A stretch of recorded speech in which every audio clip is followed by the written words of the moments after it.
was thinking the same thing. Me and Helen were discussing this today about there's possibly a department of the denying force at, say, every council. Okay, we're in. So, Jacob of Ephraim should be able to, this Bluetoothing the Queefmaster Pro, hold on, yeah. Yeah, if you call us on Skype now, Jacob, then that will probably solve the problem. Yeah, because we really want to talk to you, dude. Yeah, because he was just getting down to business as well.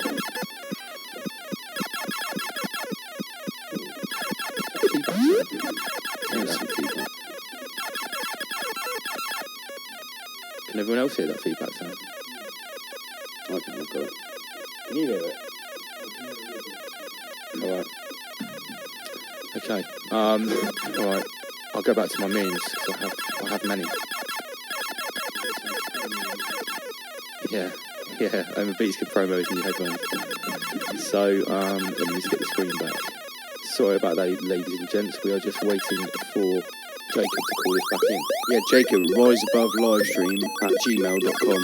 Call us up, man, on Skype. It's quite annoying. Why have we got that feedback sound? A few tech issues tonight. Yeah, right. There's always someone trying to stop us. Okay, so we were just like looking at this amazing meme. In the Guardians, you're still there, right? Yeah, I'm still here. All right, good. Okay. I don't know why that sounds really annoying. Okay, no feedback there. It's just our feedback here. All right. Okay, so we're just waiting for Jacob to call us back up. Hopefully, he has got Skype.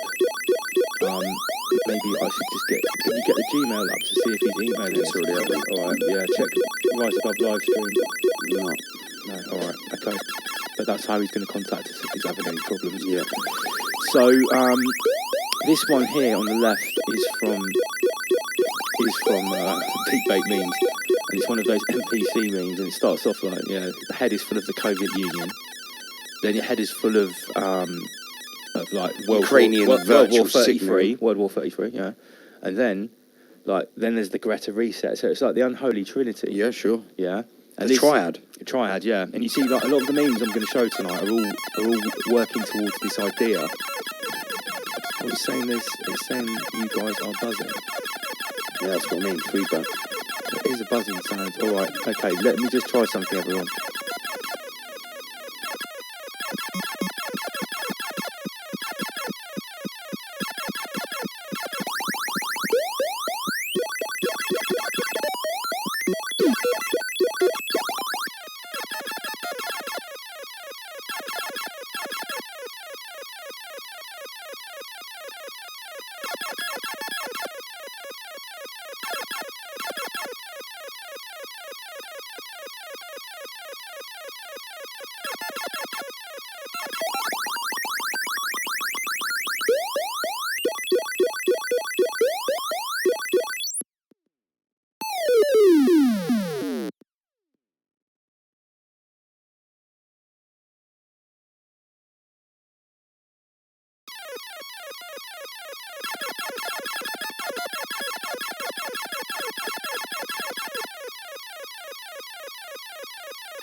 Thank you very much.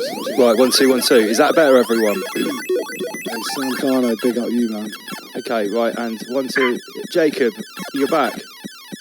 What up, brother? There we go. That's much better. I do apologise. Not only did we have an issue with you, we then actually had like some infernal buzzing happen as well, which I'll be able to sort out. Yeah, I was on the phone with Sam. He was trying to tell me, hey, call him. I'm like, I am trying to call. And he goes, oh, shit, their live went down. I'm like, uh-oh.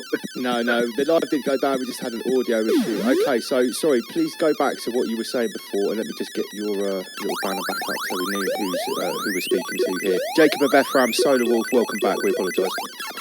Hey, not a problem, man. Not a problem at all. Okay, so basically, when I was sitting down with this Jewish rabbi and we were talking about signs in the heavens, with him knowing a little bit that I follow just a little bit, I didn't really tell him a whole lot. He reminded me that when Jesus was born, that there were signs in the heaven, the same signs in the heaven for the Messiah coming back. For this Jesus are the ones that they're looking for from this Messiah. Well, there was the comet Neowise that happened from spring to summer that we had in 2020, and then also the Bethlehem star, the same two signs that preceded the birth of Jesus, right?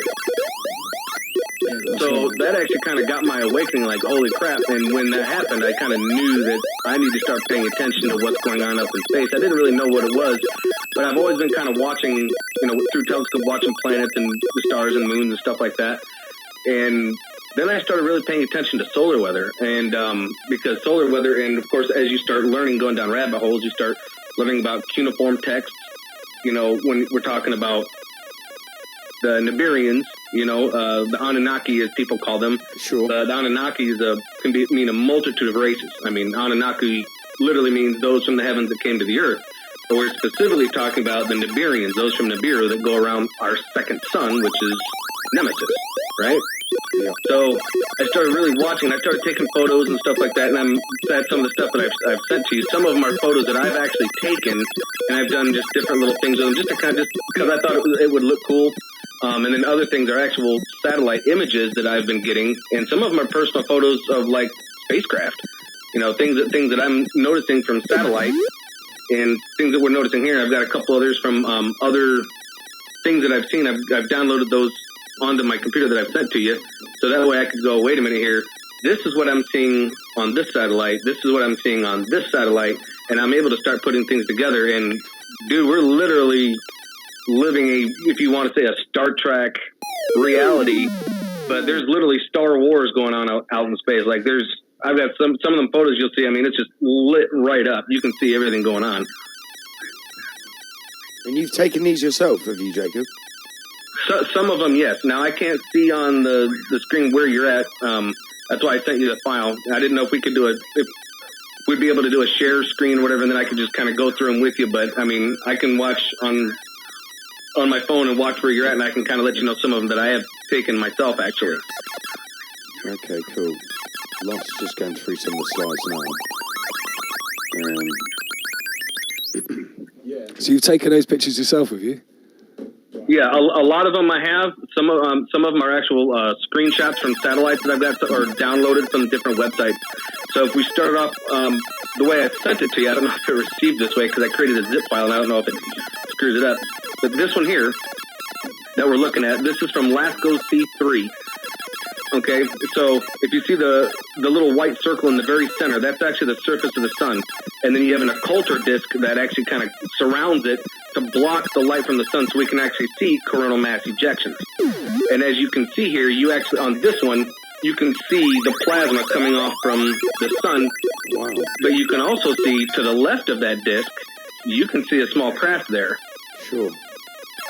But if you also look to the right of it and you see that plasma where it has that little glitch that's in the middle there, and it almost looks like a skull, like a skeleton skull right in the middle, that's actually believe it or not, it's a Borg cube, and they have the ability of bending light and screwing up the image. And some of those that I've sent to you, you'll see the little actual Borg cube, and you'll see the different light variations from one end to the other. Usually goes up at a triangle. Right, okay, this is mad. Fuck, we're only on the first slide. Wait a minute, let's get to the next slide. Go through the slides. I'm sorting this sound issue out. Go through Yeah, the so we've slides. got another. Can you? Are you watching the screen, Jacob? Can you see the slides? Yeah. Yeah. Oh, this is a good one. So this here, we're looking at LASCO C3 on the left, and then on the right, we're looking at stereo ahead. Okay, so the one on the left, you're looking at, you can see the spacecraft there on the left, and then you can see, now if you, I don't know if you have a touchscreen, if you have the ability to zoom in, but if you actually zoom in at the very top of the LASCO C3, which is the blue one, you'll see a little Borg cube right at the top, Yeah, we can see it. We right can see where it, the yeah. light bends. See that little square? Sure. Top There's left. also another little Borg cube, and if you follow that line down where it kind of comes over and it zigzags, there's a Borg cube right in that crotch. Yeah. of I where can it's at. see it, yeah. Now, the one on the right, believe it or not, those are crafts, and I've got several of these crafts, and I mean, that would be like your typical disc-shaped UFO, and you can almost like see like where the propulsion is, like almost like where it kind of concaves up underneath, and that they're passing right in front. In fact, they typically travel in pairs, but in pairs of 3. So there's usually always 6 of them. Sometimes you'll see more, but normally you don't see less than 6. It's normally 2, 2, and 2, and they'll go in like a bowed pattern like this wherever they travel. And I see them all over the place. And Jacob, how far? I mean, I know it's purely speculation, but how far do you think these craft are flying from the sun? How close are they to the sun? Well, it's hard to really answer that because these are smaller crafts, okay? These are like the little scout ships. So there are motherships somewhere, and I've actually got some of those. In fact, some of the Borg cubes that I've sent to you, actually, there's one where you can actually see them coming out of the surface of the sun through certain angstroms of light that I've sent you, and you'll see they're freaking monstrous. So, and some of the other photos I sent you, I at one time was believing them to be Nemesis or Nibiru that getting pushed off of the sun. I'm like, no, that can't be, because it would be such a dramatic push that we would end up having a great solar flare. We'd end up having like a Carrington event kind of an ordeal. Now this here, what we're looking at, this is what I thought was Nemesis or Nibiru, but I don't think it is. I think these are large motherships that are out there, and from some of the different things that I've been following and listening to, they're saying that as well, and I'm like, And I've seen so many different shots of the sun where I've actually seen them coming out of the sun, out of an actual sunspot group that's actually flaring. They're actually coming out. So like our sun is literally a star gate, and they're coming out of the sun surface. I mean, I've seen some footage of this online, and it looks almost like a jellyfish, like leaving the surface of the sun. What sometimes it looks like is they're sucking the energy from the sun. Yeah, right? that's what I was looking into. Is them as like kind of recharging their ship or refueling from the sun. But in normal I've science, actually, in some of my videos, you can actually see where the plasma is actually kind of coming off the surface of the sun in a like a tornado type fashion. Yeah, that's right. They're the But ones you'll I'm see talking it about. going off the eastern or the western limb, and you'll see it spinning off in that direction, and there'll just be this big round void that's there, and it'll just be going right over toward that void. And I've actually got a couple videos where you can actually see, after a little while, you can see this big round, just a black object, and it's like darkened out. You can see it lifting up and going, and literally lifting off the sun after it's had enough of the plasma. Wow. Yeah. but in the normosphere science, Jacob, are we told that these are like solar flares? These occurrences that can be observed. Is that how they would be explained away? These observations of things apparently coming out of the sun. Yeah, some people, well, you have solar flares, you have coronal mass ejections, and they're both different, okay? Solar flare is when you have the polarity. Basically, if you were to take your battery, right, and you hook it up with jumper cables, and then you just take them, you touch them together, you're going to get that, that spark, right? That's the same thing with the sun surface. You got your positive and your negative polarity of the sun. And so when you have a flare, it's kind of like the same thing, and it does a flash. Okay, and that gives immediate X-ray radiation to the surface of the sun. In fact, from the time it goes off on the sun to the time it reaches us is about 8 minutes. Okay, now a coronal mass ejection is a ribbon of plasma that gets ejected from the surface of the sun. Now, typically, if you have a large enough flare, you're going to have a coronal mass ejection, especially if it's a long duration flare. you're definitely going to have plasma. But sometimes you have ribbons of plasma that are just kind of coiled along the sun's surface, and sometimes they just lift off, and there's no flare. So it's something that always has to be watched. Now, this is one of my favorite ones actually, because the one on the left in green, that's actually looking at 94 angstroms of light. You can see that little trail behind it. You can see its propulsion, and if you zoom in really close, you can actually see him individually and his propulsion behind him. And then on the one on the right, that's actually from SEEDS Secchi satellite, and that's two large, round, planetary type objects, or gigantic motherships, if you will. Okay. This is a very interesting subject. I mean, we're going to get a lot of views on this. People are going to be really interested in this. Oh, dude, man. Oh, and by the way, I was listening to what you were saying, like, holy crap, I think, but trust me, dude, that's nothing. I can't wait. I literally have over 5,000 photos on my computer. Like, I'm not even exaggerating. Nice. I must admit, Jacob, I hadn't heard of you until earlier in the week when Lance told me who we were having the show, but I literally just did a quick look online. I watched a couple of your videos, and then just thought I'd see what you have to say tonight. But yeah, mate, I'm definitely going to check this out in my own time. Yeah, see, now I have to give credit where credit's due, and then I also started seeing through some crap. There's a couple other channels that I was following that I don't follow anymore. Well, one of them I do just because I want to hear the bull crap that he says, and he's actually paid opposition, believe it or not. And Right. So because some people are smart and they can put things together, but then you start learning, wait a minute, this guy's not mentioning this. Oh, this guy's saying some of the wrong stuff here, and it's like, okay, I'm just going to do my own, and I try to simplify it so that way, when I'm speaking to people, I don't want it to be, so technical data that you're going, what's going on? I try to keep it simple, as if I'm talking to a 12-year-old. You know what I mean? Yeah, for sure. Shall we move on to another slide, Jacob? Yeah. Go ahead, please. Yeah, we'll go to the next one. Here we go.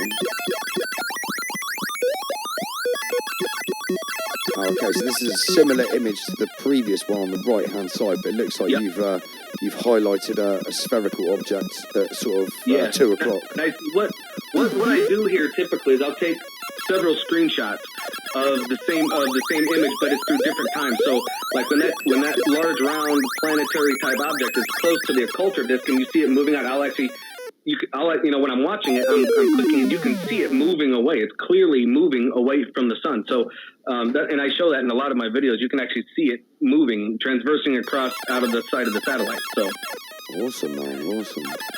And can I ask? Natural. I mean, it's not like that's not Mercury. It's not Venus. No. This is something else. Yeah. Can I ask, what are you actually taking these pictures with? What's that? What can I actually ask? What are you taking these pictures with? What kind of camera?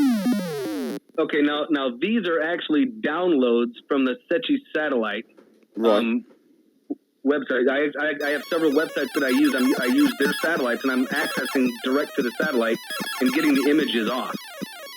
Okay, cool. So that's good. We're looking at here. Should we move on to the next one, Jacob? Mm-hmm. Have we done this one? Yeah, we did this one. They do. Omar Beats is just saying in the studio they look like CDs. Okay, now here we got 2 of them here. Now here you can see the groups. You can see the groups of 3.